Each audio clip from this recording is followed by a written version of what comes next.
যুব সমাজকে নেশা ও মাদক থেকে দূরে রাখতে পাঠাগারের গুরুত্ব অপরিসীম। সেই সাথে স্বাস্থ্য, শিক্ষা ও অসহায় দুস্থদের পাশে থেকে দেশের কল্যাণে কাজ করে যাবে আব্দুল মতিন হিরু মিয়া ওয়েলফেয়ার ফাউন্ডেশন বলে মন্তব্য করেছেন ডাক, টেলিযোগাযোগ ও তথ্য প্রযুক্তি মন্ত্রণালয় এবং বিজ্ঞান ও প্রযুক্তি মন্ত্রী ফকির মাহবুব আনাম স্বপন। তিনি টাঙ্গাইলের ধনবাড়ির মুসুদ্দি মিয়াবাড়ি এলাকায় প্রয়াত সংসদ সদস্য বীর মুক্তিযোদ্ধা আব্দুল মতিন হিরু মিয়া ওয়েলফেয়ার ফাউন্ডেশনের পাঠাগারের উদ্বোধনকালে প্রধান অতিথির বক্তব্যে তিনি এসব কথা বলেন। তিনি আরও বলেন, প্রয়াত সংসদ সদস্য বীর মুক্তিযোদ্ধা আব্দুল মতিন হিরু মিয়া ওয়েলফেয়ার ফাউন্ডেশন বিগত সময় থেকেই মানবিকতা সেবার মাধ্যমে কল্যাণে কাজ করে আসছে।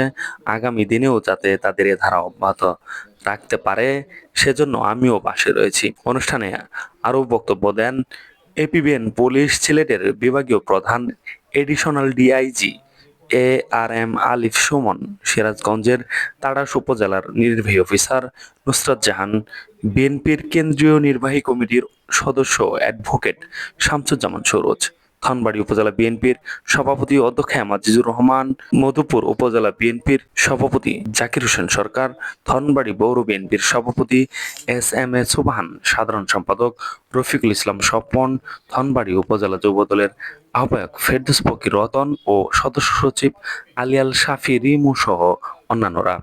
অনুষ্ঠানে ধনবাড়ী উপজেলা বিএনপির সদস্য, ধোপাখালী ইউনিয়নের সাবেক চেয়ারম্যান কামাল হোসেন তালুকদার মিন্টু, উপজেলা বিএনপির সহসভাপতি হাফেজ খায়রুল ইসলাম মুন্সী, যুগ্ম সাধারণ সম্পাদক জাহিদুল ইসলাম মোহাম্মদ, মুসুদ্দি ইউনিয়ন বিএনপির সভাপতি বদিউজ্জামান মুরাদ, মুসুদ্দি ইউনিয়ন কৃষক দলের সভাপতি লেবু, সাধারণ সম্পাদক লাল মিয়া সহ ছাত্রদল, যুবদল ও তার সকল সহযোগী অঙ্গ সংগঠনের নেতৃবৃন্দরা উপস্থিত ছিলেন।